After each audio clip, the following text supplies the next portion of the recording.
wanita ini bisa berprestasi di tingkat Lok Sumawe. Lok Sumawe itu luas, ada 4 kecamatan. Muridnya ribuan, tapi dia bisa menjadi yang terbaik. Yang satu juara 3, yang satu juara 1. Ratu Balkis juara pertama di bidang vocabulary Inggris yang tahu apa itu. Oke ya, luar biasa. Nah, yang satu lagi mewarnai. Jadi mewarnai itu juga perlu keahlian. Baik, kalau kesempatan ini saya minta Bu Nela menyerahkan pialanya.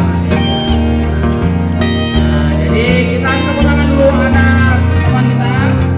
Ya, jadi artinya SD Harun banyak teman-teman yang berbakat, yang bisa berprestasi. Jangan sia-siakan.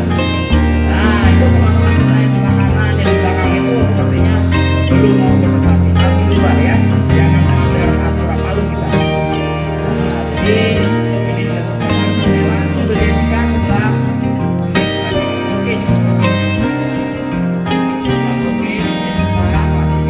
Selamat dalam rangka HUT RI kemarin se-Lok Sumawe. Tepuk tangan semuanya.